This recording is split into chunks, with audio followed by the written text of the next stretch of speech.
Yeah.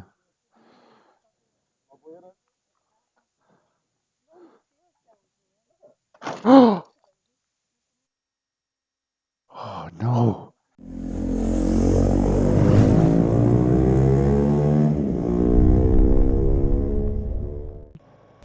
So we rode over 300 miles in the rain yesterday. We had a nice dinner and a few drinks before spending the night in a nice hostel in Tongue, which is in the very north of Scotland. The next morning I felt pretty terrible. I'd been sweating all night and had a rough throat and felt a bit washed out, if I'm being honest.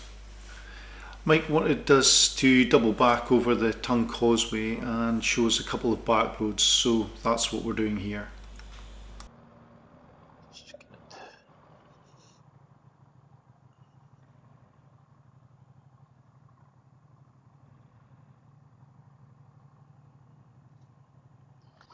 It's pretty cool, eh? Stunning, mate. Stunning. Now, if you keep an eye out, once I get off the bike, you can see me putting the side stand down. It takes about 27 seconds for the bike to keel over. I don't know why that happened. The ground was really firm. I did check it. I don't know if it was like bad decision making because I didn't feel in the zone that day. To be honest, I felt so ill. I didn't want to spoil the day, but I felt so ill that if I didn't have to go home that day, I wouldn't have bothered. I'd have just stayed put. Certainly, if I was supposed to be leaving home, I wouldn't have gone that day. So here we go, bike stand down.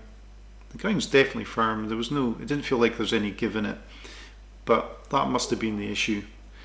That or the bendy side stand that I was moaning about in one of my first videos. Beautiful, mate.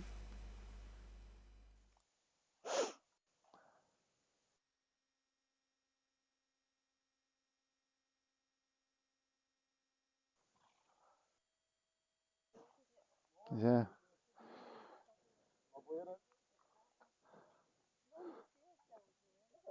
Oh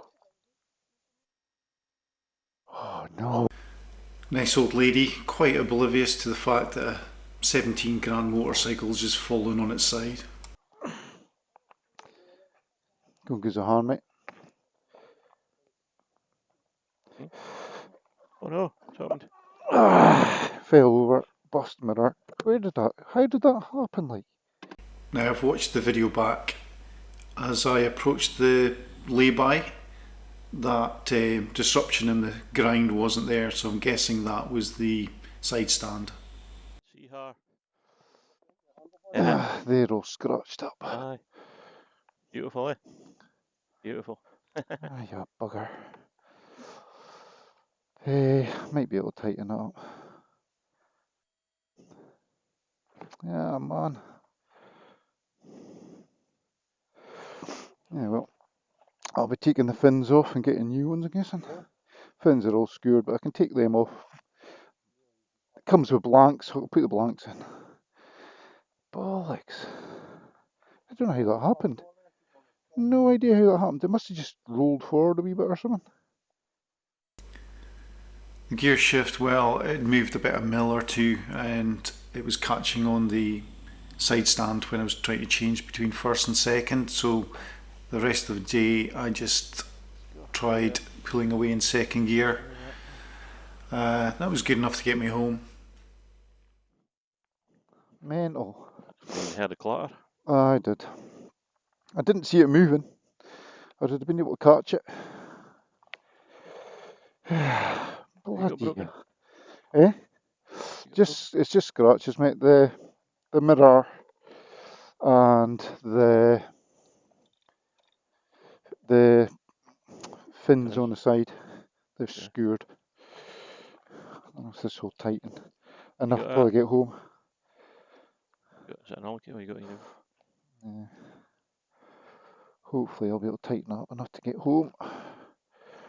Bollocks. Is this road a loop? Dead end. And mates being mates, you know what they're like. It didn't take Mike any length of time at all to mention that the local tongue residents had renamed this viewpoint to Ducati Falls. Cheers, Mike. Okay. Is there one doing Kinloch in it, is it? Okay. Once we start the cost breakdown part of the video, you'll notice my chain looked pretty rusty. Quite embarrassed about that. But like I say, the day before we'd done a lot of wet riding. I obviously didn't have enough lube on the chain, and then the bike was just abandoned in my garage for about 3 days while I got over the worst of my fever and getting my head around what had happened to the bike. Couldn't really face it. Not too bored about it.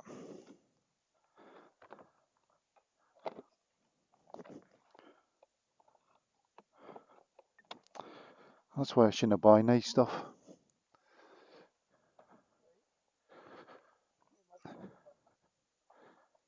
Eh? Nah, the bar cut it. You wouldn't have broke a lever, eh? Well, like I say, mate, this kind of stopped it.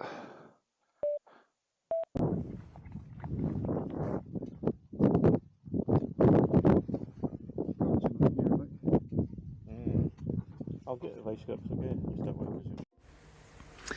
Well, if you're watching this, then I must have posted the video of my Ducati falling off its side stand.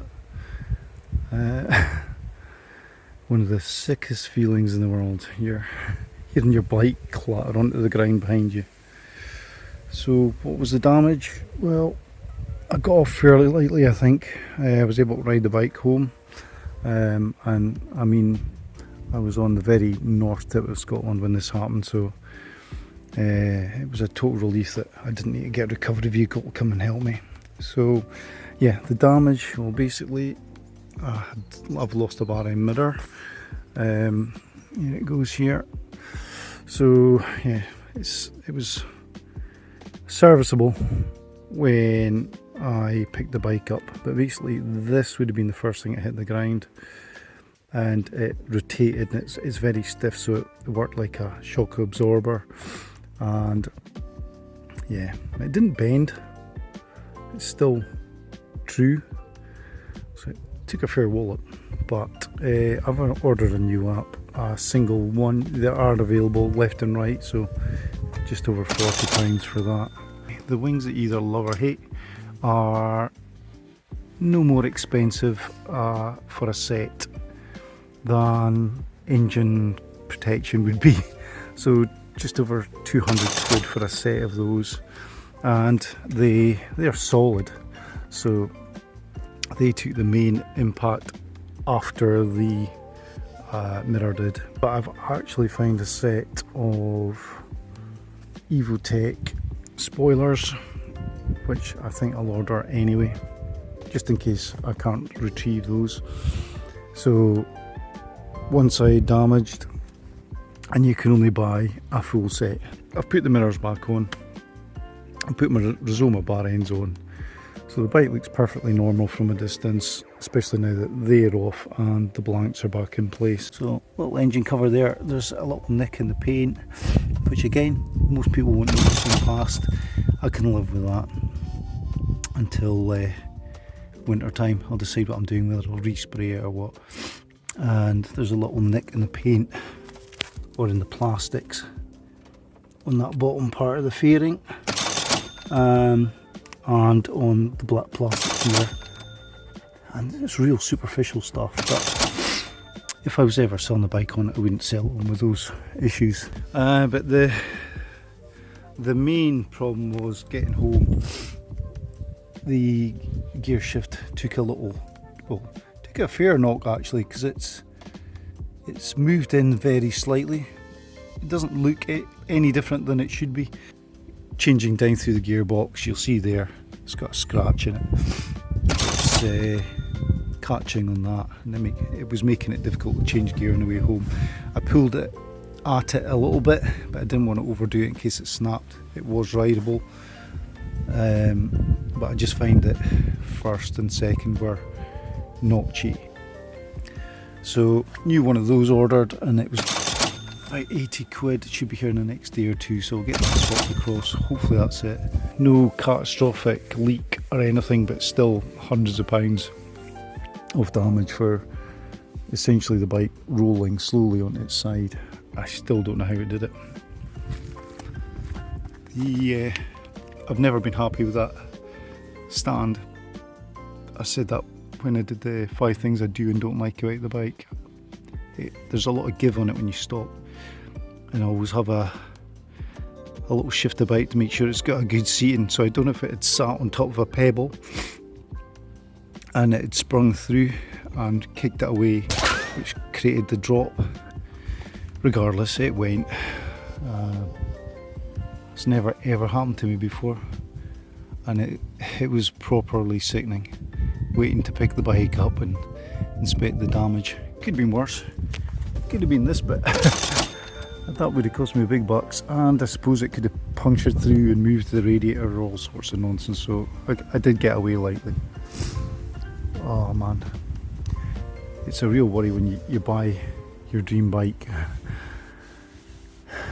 It's difficult to relax and enjoy it, but that's the perils.